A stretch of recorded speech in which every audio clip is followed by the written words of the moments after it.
नमस्कार दोस्तों, मेरा नाम है विजय कुमार और आप देख रहे हैं कॉमिक्स पिटारा चैनल को। दोस्तों, अगर आप इस चैनल पर नए हैं तो इस चैनल को सब्सक्राइब कर दें और साथ में लगे बेल आइकन को प्रेस कर दें ताकि मेरे चैनल पर जब भी नई वीडियो अपलोड हो उसकी नोटिफिकेशन आपको सबसे पहले मिले और आप मेरी वीडियो को सबसे पहले देख पाएँ। तो चलिए इस कॉमिक्स को शुरू करते हैं। दोस्तों, ये कॉमिक्स है डोगा का पोस्टमार्टम, जो कि डोगा की कॉमिक्स है। नाम से ही पता चलता है, इसका कवर पेज आप देख सकते हैं। मैंने बहुत से कानून तोड़े हैं और उनका पोस्टमार्टम किया है। मैंने दरिंदगी का पोस्टमार्टम किया है, हैवानियत का पोस्टमार्टम किया है और तुम दोनों इसी का हिस्सा हो। आज तुम्हारा पोस्टमार्टम करूंगा। मैंने बहुत सारे इंसानों का पोस्टमार्टम किया और अब करूंगा डोगा का पोस्टमार्टम। अपराध ने भी शराफत का पोस्टमार्टम करना कभी बंद नहीं किया। छोकरी अकेली है, पकड़ो उसे। अब हम तुझे हलाल कर देंगे। रजनी नाम है ना तेरा? अपने अखबार फ्लोअप में बहुत चटर पटर करती है ना तू? मेरे दारू के अड्डे के बारे में छापेगी? आज तेरे गालों पर इतनी उंगलियां छाप दूंगा जितने तेरे अखबार में शब्द नहीं छपे होंगे। उफ, चटाक। लड़की को छोड़ दो, वरना उतने साल जेल में काटोगे जितना अभी तुम्हारी उम्र भी नहीं हुई है। हा हा हा हा। ये मुझे जेल भेजेगा? कीकर को? हा हा हा हा। इसके शरीर में इतने सुराख बना दो जितना इसके शरीर में खून भी नहीं है। गोलियां तो मैं भी उतनी चला सकता हूं जितना तुम्हारे शरीर में सांसें भी नहीं है। गोलियां चलाने के लिए पिस्तौल हाथ में होना भी जरूरी है। ठक। पहले इसे ही छाप दो। धड़ धड़ हफ। छापने वाली छोटी प्रेसों के बंद होने का वक्त आ गया था, क्योंकि बड़ा ऑफसेट प्रिंटर आ गया था। किसने किसको छापा ये तुम्हें थोड़ी देर में पता चल जाएगा। कीकर धाड़ डोगा। इस कुत्ते को रेबीज है। इस खतरनाक रोग का कोई पक्का और अस्थायी इलाज नहीं है। ठीक उसी तरह जिस तरह समाज में जड़े जमा चुके अपराध का कोई पक्का और अस्थायी इलाज नहीं है। वो ये हंगामा देखा तो कुत्ते को साथ लेता आया। अब तुम्हारा इलाज यही करेगा, क्योंकि इसके कांटे का कोई इलाज नहीं। सु उफ, ओ नो। चारों जान छुड़ाकर भागे। जहां तक भाग सकते हो भागो, क्योंकि ये तुम्हारा पीछा जहन्नुम तक भी नहीं छोड़ेगा। मैं जानती हूँ डोगा उन्हें जिंदा नहीं छोड़ेगा। ये लोग जिंदा रहने के लायक भी नहीं है। चलो, मैं तुम्हें घर छोड़ दूंगा बेटी। कुत्ता डोगा के पास वापस पहुंचा। ओलो, हम उफ, गुर्र। मैं जानता हूँ कि ये काम तेरे लिए संभव नहीं। मुझे वहां ले चल। डोगा के लिए ना सही, किंतु वहां एक निरसंस दृश्य था। किसी ने इन चारों के हाथ काट डाले। इनके सिले हुए शरीर बता रहे हैं कि जैसे इनका पोस्टमार्टम कर दिया गया है। कौन है वो हत्यारा? उसने इनका यह हाल क्यों कर दिया? क्या वो कोई डॉक्टर है? कु कु हाँ हाँ, मैं जानता हूँ कि तू मौत मांग रहा है, लेकिन मैं तुझे गोली तो नहीं मार सकता ना। कु कु तुझे गटर में छोड़ सकता हूँ ताकि तू दूसरे को ये रोग ना लगा दे। रहा सवाल गोली का, तो गोली से तो जुल्म खत्म होगा। रहा सवाल गोली का, तो गोली से तो जुल्म खत्म होगा। एक डॉक्टर की तरह ही चिड़ियाफाड़ी करके उसका इलाज करना होगा। डॉक्टर जिसका काम है रोग का इलाज करना, और तो वो काम कहीं भी रहकर कर सकता है, चाहे वो गांव हो या शहर, देश के अंदर हो या सरहद पर। इसकी जिंदगी बचानी है। इसकी जिंदगी बचानी है तो मुझे इसका हाथ काटना पड़ेगा। नहीं, मेरा हाथ बचा लो डॉक्टर, क्योंकि ये हाथ कट गए तो मैं तो बच जाऊंगा, मगर दुश्मनों के बीच जाकर उनके चित्रे उड़ाने का एक फौजी का उद्देश्य मर जाएगा। मैं मजबूर हूँ। मेरा कर्तव्य तुम्हारी जिंदगी बचाना है। जब किसी सरहद पर युद्ध छिड़ता है तो सबसे बड़ी जिम्मेदारी एक डॉक्टर की होती है। डॉक्टर अपाठे। एक बम विस्फोट में उड़ गई है इसकी टांगे। कोई भी युद्ध अपने पीछे लाशों और अपंगों की भीड़ छोड़ता है। इसे क्या हुआ? इसकी आंख में गोली का छर्रा लगा हुआ है। उफ उफ, दर्द बर्दाश्त नहीं हो रहा। कंडम होते शरीर को सिलते सिलते आंखें पथराने लगती है। उफ, कब कब बंद होगी ये लड़ाई? दो देशों के अहम की लड़ाई में कब तक एक इंसान दूसरे इंसान को खत्म करता रहेगा? बंद करो ये लड़ाई। इसे क्या हुआ? ये बच्चा तो युद्ध में नहीं लड़ रहा होगा। दुश्मन के गोले सरहदों पर बसे गांव पर जा गिरे। जिससे ये बुरी तरह जख्मी हो गया है। भारत पाक कारगिल युद्ध का वो आखिरी सिपाही था, सेकेंड लेफ्टिनेंट अनुज अपाठे। मेरा बेटा है ये, बचा नहीं पाया है मैं इसे, क्योंकि डॉक्टर जिंदगी बचा सकता है, दे नहीं सकता। ये अमर हो गया डॉक्टर अपाठे। हाँ, अमर हो गए मेरे दोनों बेटे, अमर हो गए। एक वहाँ दो देशों की सरहद पर, जहाँ जमीन के लिए जिंदगियों के सौदे होते हैं, उन्हें अपंग बनाया जाता है। एक यहाँ इंसानियत की सरहद पर, जिसके पार सिर्फ हैवानियत है। क्या कसूर था मेरा? मैंने किसी की जिंदगी को बचाने के लिए उसका ऑपरेशन किया। ऑपरेशन सफल नहीं हुआ तो जिसका जिम्मेदार मुझे मानकर मेरे घर को आग लगा दी गई, जिसमें जलकर मर गया मेरा दूसरा बेटा भी, जिसे मैं डॉक्टर बनाना चाहता था। कोई जाकर पूछे उन हत्यारों से कि मैं अपने फौजी बेटे को भी नहीं बचा पाया। मैं डॉक्टर हूँ, भगवान नहीं। इंसान के अंदर छिपी हिंसा खा गई मेरे बेटे को। इंसानियत की सरहद को लांग आया मैं। हिंसा फैलाते हैं हत्यारे अपराधी, मैं उन्हें सबक सिखाऊंगा। काट डालूंगा उन हाथों को जो हिंसा और अपराध करेंगे, फिर चाहे वो हाथ 4 बदमाशों के हो, या 40 के हो, या 40,000 के। अगले दिन, कैसी हो रजनी बेटी? अरे आप आइए ना अंकल। रात तुमने बताया कि तुम फॉलोअप के मालिक हो। मैं खुद यही अखबार पढ़ता हूँ, थैंक्स। किस बात के लिए? फूलों के लिए या अखबार पढ़ने के लिए? दोनों के लिए। इस वक्त मेरे यहाँ आने का एक कारण है, मैं वो कारण जानना चाहती हूँ। कारण है अपराध के प्रति मेरी नफरत, जिसे थोड़ा कम करने के लिए मैं भी तुम्हारी प्रेस में पार्टनरशिप चाहता हूँ। तुम्हारे पास अखबार चलाने की योग्यता है, मेरे पास पैसा। अखबार को चलाने के लिए जितना पैसा लगेगा वो मैं तुम्हें दूंगा। तुम्हारा श्रम होगा, मेरा पैसा। लेकिन अंकल, मेरा अखबार में पार्टनरशिप एक फायदे का सौदा नहीं है। वो इसलिए क्योंकि फ्लोअप को आधुनिक रूप देने और उसके प्रचार के लिए तुम्हारे पास पर्याप्त पैसा नहीं है। तुम्हें जितना पैसा चाहिए मैं दूंगा। पैसा मैं लगा रहा हूँ तो तुम मेरे फायदे को लेकर क्यों डर रही हो? ये साहब बिल्कुल ठीक कहते हैं। अरे चीता, तुम, मोनिका और सूरज, तुम भी।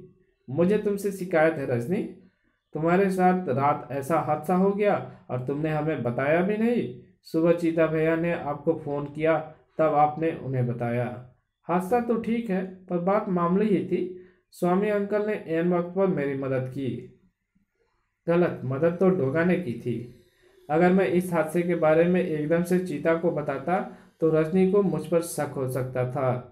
अब तुम कैसी हो रजनी? चोट ज़्यादा तो नहीं लगी? मैं बिल्कुल ठीक हूँ। नहीं, तुम बिल्कुल ठीक नहीं हो, वरना मिस्टर स्वामी की ऑफर को स्वीकार कर लेती। ये एक अच्छा ऑफर है रजनी, अगर तुम कहते हो तो मैं इसे कबूल करती हूँ। मेरे सिर से बोझ हट गया। इधर कोई बेहद गंभीर था। इस सेफ में रखी नेता निरंजन लोठे के काले कारनामे की फाइल, उसकी तस्वीरों के निगेटिव सहित किसी ने गायब कर दी है। ऐसी फाइलों की बदौलत ही ये बड़े बड़े सफेदपोश नेता हमारे चुंगल में फंसे रहते हैं और हमसे ऊंचे स्वर में बात करने की हिम्मत भी नहीं कर सकते। लेकिन राका साहब, समझ में नहीं आ रहा है कि फाइल यहाँ से चुराने की हिम्मत कौन कर सकता है। शायद ये वही है जो इससे पहले भी हमारी खबरें फ्लोअप को लीक करता रहा है। उसकी खबरों को छपने के बाद पुलिस कार्रवाई में हमारा करोड़ों का नुकसान हो चुका है। उसका यहाँ तक पहुँचना ये साबित करता है कि फोटोके की उसके हौसले बहुत बुलंद हो चुके हैं और हम अभी तक उसका नाम भी नहीं जानते। खैर, उसका पता तो मैं चला लूँगा। फिलहाल मुझे उस फाइल की चिंता है जो निश्चित रूप से फ्लोअप में छपने के लिए जाएगी।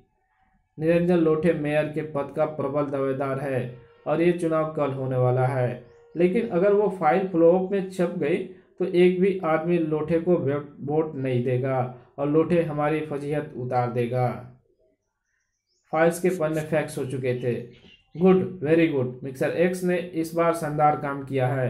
ये खबर तो मुझे हर कीमत पर अभी छापनी है, क्योंकि मैं नहीं चाहती कि लोठे को कल एक भी वोट मिले। मुझे स्वामी अंकल से बात करनी होगी। मैं यही हूँ। मैं तो खुद आपको फ़ोन करने वाली थी अंकल। इस खबर को कल सूरज उगने से पहले लोगों तक पहुँचाना जरूरी है। इसे बड़ी तादाद में छापने और बेचने के लिए मुझे काफ़ी रुपए की ज़रूरत है। रुपए की बिल्कुल परवाह मत करो, लेकिन यह रिपोर्ट तो काफी कॉन्फिडेंशियल लगती है। उस पाखंडी नेता निरंजन लोठे का तो करियर तबाह हुआ ये समझो। जाबाजी से भरा काम किया है इस मिस्टर एक्स ने तो। कौन है मेयर मिस्टर एक्स? ये खबर उसके हाथ कैसे लगी? सॉरी अंकल, यह सब भी कॉन्फिडेंशियल है। मैं आपको सिर्फ इतना बता सकती हूँ कि मिस्टर एक्स अपराध की ही दुनिया का सताया हुआ एक ऐसा इंसान है जो इस दलदल को सुखाकर उस जमीन पर अमन और शांति के फूल उगाना चाहता है, और इस वक्त मेरे लिए काम कर रहा है। रजनी के खबरें रातों रात छपी। Flow up. नेता निरंजन लौटे देश का गद्दार, अपराधियों से साठगांठ। क्या आप ऐसे आदमी को ताकत देकर उसे शैतान बनाने में मदद करेंगे? रजनी के ऑफिस में। इतनी रात गए क्यों बुलाया रजनी? चीता, इसे पढ़ो चीता। चीता, कल सूरज उगने से पहले ये पेपर्स घर घर तक पहुंच जाएं। उसके लिए इनके डिलीवरी डिस्ट्रीब्यूटर तक सुबह 3 बजे से पहले ही हो जानी चाहिए। Wow, interesting. तुम्हारी जरूरत यहीं पर है। मैं डिलीवरी वैन के साथ तुम्हें भेजना चाहता हूँ, क्योंकि शायद कोई इन पेपर्स की डिलीवरी में रुकावट खड़ी करे, ऐसे मुझे आशंका है, और मैं कोई रिस्क लेना नहीं चाहती। चीता, पुलिस डिपार्टमेंट में तुम कभी चीता के नाम से जाने जाते थे, क्योंकि अपराध के प्रति तुम में चीते जैसी चपलता थी, उस जैसे फुर्ती थी, उस जैसा खुखारपन था। अपने शिकार को दबोच लेने की क्षमता थी, किसी भी संभावित खतरे के प्रति सजगता थी, उससे निपटने की काबिलियत थी। इन सब बातों ने ही तुम्हें कानून का चीता बनाया। तुम्हारी चीता इमेज का एक छोटा सा फायदा मैं भी उठाना चाहती हूँ चीता, क्योंकि ये मेरी, तुम्हारी और करोड़ों लोगों के मुंबई के भविष्य का प्रश्न है। फिक्र मत करो, मैं इस इमेज को टूटने नहीं दूंगा। मोरी, ये चीता साहब है, ये तुम्हारे साथ ही जाएंगे। जी मैडम। डिलीवरी वैन फ्लोप की बिल्डिंग से बाहर निकली। सुबह होते ही फ्लोप में छपी सुर्खियां लोटे और राका की काली दुनिया में खलबली मचा देगी, क्योंकि लोटे से ज़्यादा नुकसान तो राका का होगा, और फिलहाल मेरा निशाना वही है। मगर शायद रजनी को नहीं मालूम था कि निशाने बदले भी जाते हैं। उफ, इस 3 किलोमीटर लंबे तंग ओवरब्रिज पर यह भारी क्रेन हमारे रास्ते में कहाँ से आ गई? इसे ओवरटेक भी नहीं कर सकते। ओह शिट, हम लेट हो रहे हैं। हमें हमें इसके पुल से बाहर निकलने का इंतजार करना होगा। मगर क्रेन को पुल से बाहर नहीं निकलना था। ओह नो, क्रेन का बार खुलकर गिर पड़ा।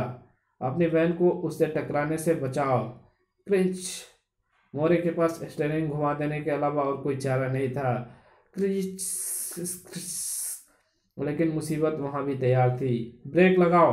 धड़ाक। चीता जैसे तीक्ष्ण बुद्धि इंसान की बुद्धि उन हालातों में चकरा गई। अगर हमने हिलने की कोशिश की तो वैन 50 फुट नीचे रेल पटरी पर जा गिरेगी। वैन के साथ ही हमारे चित्रे भी उड़ जाएंगे। गोली की आवाज ने चीता के कान खड़े कर दिए। ये गोली किसने चलाई? मुझे लगता है कि किसी ने गोली चलाकर वैन का ताला तोड़ा है। कोई वैन का ताला क्यों तोड़ रहा है? वैन का दरवाजा खोलो जल्दी, हरी अप। सुनो, ये आवाज सुनो। अब मुझे लगता है कि क्रेन का टूटकर गिरना हादसा नहीं था, ये प्री प्लान था। शायद कुछ लोग इन पेपर्स को लूटना चाहते हैं। हमारी स्थिति ने उनके काम को और भी आसान कर दिया। पेपर्स पर पेट्रोल छिड़क कर आग लगा दो। अगर ऐसा है तो रजनी की सारी मेहनत पर पानी फिर जाएगा। उसके उस विश्वास की धज्जियां उड़ जाएगी जो उसने मुझ पर किया है। लेकिन चीता सर, हम करें तो क्या करें? हमारी हालत तो बिल्ली के पंजे में फंसे चूहे जैसे हो गई है। चूहे और चीते में फर्क होता है मोरे, और अखबारों को बचाने का एक रास्ता मेरी समझ में आ रहा है। उससे हम बचे ना बचे, लेकिन रजनी के अखबार बच जाएंगे। आप करना क्या चाहते हैं सर? नहीं सर, ये तो आत्महत्या होगी। नहीं सर, आप वैन को आगे की ओर झटका देकर नीचे मत गिराना, क्योंकि वैन के नीचे गिरने के बाद अखबार तो बच जाएंगे, मगर समय पर फिर भी लोगों तक नहीं पहुंच पाएंगे, और वो लोग शायद पेट्रोल छिड़क चुके हैं। अगर नीचे गिरने से कोई चिंगारी पैदा हुई तो वो पूरी वैन को जलाकर खाक कर डालेगी। चीता इतना विवश कभी नहीं हुआ था। फटो के अखबार को राख का ढेर बनाने के लिए चिंगारी को भड़का चुका था। अखबार जलने से वैन के पीछे भरा लोड कम हो जाएगा और वैन आगे मौजूद दोनों आदमियों के भार के कारण नीचे गिर जाएगी। इस घटना के बाद ये दोनों गवाह भी खत्म हो जाएंगे। इसे दुर्घटना समझा जाएगा। तिली, अंदर फेंको फटाके। चिंगारी पेट्रोल को छू लेने के लिए उछली, इसी के साथ उछला भूरा, वुफ, और चिंगारी को कंठस्थ कर गया। फटाके की आंखें फटी। ये कुत्ता किसका है? मेरा है। इसी ने मुझे आकर इस गड़बड़ के बारे में बताया था। गड़बड़ भारी निकली। फटाके, तेरी सुलगाई चिंगारी तो मेरे कुत्ते ने बुझा दी, मगर जो आग तुझे और तेरे कारनामों को देखने के बाद मेरे चेहरे पर भड़की है, वो तुझे जला डालेगी। पीछे क्या हो रहा है? शायद कोई लड़ाई हो रही है। शायद कोई उन बदमाशों को रोकने आ गया है। मुंबई के बदमाशों को इस प्रकार रोकने तो पुलिस भी नहीं आती, फिर कौन आ गया? चीता को साइड व्यू मिरर में वो सूरत चमकी।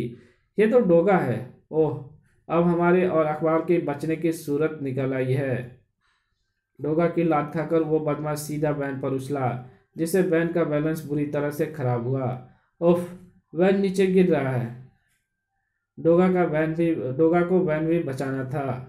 क्रेन का बार भले ही टूटा हुआ है, पर अभी भी वैन का वजन संभाल सकता है। अब मुझे अपराध का वजन कम करना है। उफ, ये क्या? भागो वरना मारे जाएंगे। जरूर भागो, लेकिन अगर भागने के लिए टांगे साथ दे तो। और मैं जानता हूं कि अब ऐसा मुमकिन नहीं होगा। ओह, उफ, धाड़ तड़ाक। अपने आप को जल्दी होश में लाओ, और बचा पाओ तो बचा लो। नहीं बच पाओगे। नहीं बच पाए फिर? ओह, तो वैन में तुम हो चीता? हाँ डोगा, मेरे साथ वैन का ड्राइवर मोरे भी है। हम वैन में फंस गए थे। वो बदमाश वैन में भरे पेपर्स में आग लगाना चाहते थे, और अगर तुम ना आते तो वो सफल हो जाते। असफल वो अभी भी नहीं हुए हैं। बचो। उफ डोगा, पेपर्स को बचाना जरूरी है। मैं रजनी को मुंह दिखाने लायक नहीं रहा। उसका मुझ पर जो भरोसा था वो भी इन अखबारों के साथ जल गया। चीता उसे लोटे के विषय में बताता चला गया। ये काम उन्हीं बदमाशों के गैंग लीडर राका का हो सकता है, जो उन पर नजर रख रहा होगा। वो चारों अभी मरे नहीं होंगे। मैं उनके गले में हाथ डालकर राका का नाम उगलवा लूंगा। डोगा का सोचना गलत था, क्योंकि वो बचे नहीं थे। ओह, ओह, इन्हें मार डाला गया। ये काम भी उसी हत्यारे डॉक्टर का है, जिसने पहले भी कुछ बदमाशों का ऑपरेशन कर डाला था। क्यों कर रहा है वो गुंडे बदमाशों के ऑपरेशन? क्यों काट रहे हैं वो इनके हाथ? चीता, तुम वापस जाओ। रजनी की समस्या लोटे को वोट ना मिलने देने की है ना, तो लोटे को आज कोई वोट नहीं देगा। और हाँ, उसे इतना जरूर कह देना कि वो सारी रिपोर्ट्स जो खबर बनाकर लोगों तक पहुंचाने वाली थी, इलेक्ट्रॉनिक्स मीडिया के जरिए लोगों तक पहुंचाकर लोटे का मुंह काला जरूर करे, ताकि जब लोगों को पता चले कि लोटे को डोगा ने मार डाला, तो दुनिया मुझे उसके कत्ल के लिए धुतकारा जा रहा था। चीता, रजनी मेरी बात तो सुनो। मैं बस बस करो चीता। कानून की वर्दी में ही थी तुम्हारी सारी चीतागिरी। वर्दी उतर गई, चीतापन गायब हो गया। मैंने भूल की जो तुम्हारी योग्यता पर विश्वास करके तुम्हें एक जिम्मेदारी भरा काम सौंप दिया। हालात ही ऐसे बन गए थे रजनी की। जंगल में जब शेर शिकार पर निकलता है तो वो शिकार के प्रति भी चौकन्ना होता है। जंगल में जब शेर शिकार पर निकलता है तो वो शिकारी के प्रति भी चौकन्ना होता है। तो फिर ठीक है, मान लिया भूल हो गई। तुमसे माफी मांगता हूँ। मैं तुम्हारा नुकसान पूरा कर दूंगा। तुम ये नुकसान कभी पूरा नहीं कर सकते चीता, क्योंकि मुझे मालूम है कि डोगा तो उसका एक ही इलाज करेगा, उसकी जान ही लेगा। वो आसान मौत मार देगा वो उसे। लेकिन अगर लोटे जिंदा रहता तो उसे अपमान मौत के रूप में मिलता। एक गद्दार नेता के लिए ये बड़ी मौत होती। अब कैसे समझाता उसे चीता। राका के माथे पर चिंता की लकीर सलवटे का रूप ले चुकी थी। लोटे को डोगा ने मार डाला, लेकिन उसकी खौफ का जिम्मेदार वही है, वही जिसने लोटे की फाइल गायब की। अगर मैं सतर्क न होता तो अखबारों के ट्रक पर गोली चलाकर उसे राख का ढेर न बना देता तो खबरें छप गई होती। एक तरफ हमारा दुश्मन डोगा है, दूसरी तरफ हमारे दल में छुपा वो घुसपैठिया, और तीसरी तरफ वो सनकी और पागल हत्यारा डॉक्टर, जो हमारे आदमियों का ऑपरेशन करके उन्हें मौत के घाट उतारे जा रहा है। हमारे हाथ लग रही है सिर्फ नाकामियाँ। मेरे दो अति महत्वपूर्ण आदमी कीकर और फोटोके सिर्फ उसी की वजह से मारे गए। कुछ करो प्रभाकर, कुछ करो, वरना बिजनेस चलाना मुश्किल हो जाएगा। मेरे दिमाग में एक प्लान है राका साहब। आप हमारे दल के हर महत्वपूर्ण व्यक्तियों को कोई प्लान बताएं जिसके बारे में या तो वो आदमी जानता होगा या आप। वह इनमें से जो भी प्लान फ्लो अप तक पहुंचता है तो समझो वही वो छुपा रुस्तम है। तब आप आसानी से उसे गोली मार सकते हैं। वेरी गुड, ये तरीका अच्छा है प्रभाकर। राका ने उस योजना पर काम करना शुरू कर दिया। लेकिन फिलहाल सिंगापुर वाला हमारा एजेंट टिमोसी जो मैक 3 नाम की सिक्का गन लेकर आ रहा है, उसे गन की डिलीवरी आज ही लेनी है। इस गन की विशेषता इसकी दीवार के पार देखने की क्षमता और जबरदस्त स्पीड ही है, जिसके कारण ये 2 फुट मोटी कंक्रीट की दीवार को भी फाड़कर अपने टारगेट को उड़ा देती है। कौन जाएगा ये काम करने? उस छुपा रुस्तम के कारण इसका फैसला मैं उस आदमी को टिमोसी के पास भेजने का सिर्फ 1 घंटा भेजने से सिर्फ उस छुपा रुस्तम के कारण इसका फैसला मैं उस आदमी को टिमोसी के पास भेजने से सिर्फ 1 घंटा पहले करूंगा। उस फैक्स को पढ़कर रजनी की आंखों में एक विशेष चमक आई। तुमने लिखा है कि कुछ भी करो पर यह गन अपराधियों तक नहीं पहुंचनी चाहिए। चमक सहसा ही बुझ गई। लेकिन अगर मैंने इस खबर को पुलिस तक लीक किया तो तुम्हारी जान खतरे में पड़ सकती है, क्योंकि उस गन को लाने की जिम्मेदारी भी राका ने तुम्हें ही सौंपी है। क्या बात है रजनी, इतनी परेशान क्यों हो? रजनी ने अपनी परेशानी बताई। इसमें एक्स की जान को खतरा हो सकता है, क्योंकि पुलिस एक्स को भी नहीं छोड़ेगी और हम पुलिस को ये भी नहीं बता सकते हैं कि एक्स पर वार ना करे, वो हमारा आदमी है। एक्स से यही कहना होगा कि मौका पाकर वो वही बाद में इस गन को बेकार कर दे। यही ठीक होगा अंकल। लेकिन इस खबर को मैं दूसरे ढंग से छापूंगी, पुलिस को यह बताने के लिए कि ऐसी कोई गन भारत में आ चुकी है। हाँ, यह ठीक रहेगा। सॉरी मिस्टर एक्स, तुम्हारी जिंदगी के प्रश्न पर मैं इतना बड़ा रिस्क नहीं ले सकती, लेकिन किसी ने उस रिस्क को खुद उठाने का फैसला कर लिया था। खूनी की निगाहें उस हेलीकॉप्टर पर जमी थी। टिमोसी का हेलीकॉप्टर आ गया। हेलीकॉप्टर जमीन को छू चुका था। वेलकम टिमोसी। हाय मिस्टर खूनी, अपना माल संभालो। राका साहब कैसा है? वो अच्छे हैं, लेकिन राका साहब की सख्त इंस्ट्रक्शन है कि माल की डिलीवरी देने के बाद तुम 1 मिनट भी इंडिया में नहीं रुकोगे। मुंबई के अपराध जगत पर पुलिस के अलावा दूसरे खतरे भी बढ़ गए हैं। खतरे का नाम लिया और खतरा हाजिर हो गया। फट फट फट फटाक। ये कॉमिक्स को यहीं पे खत्म करते हैं।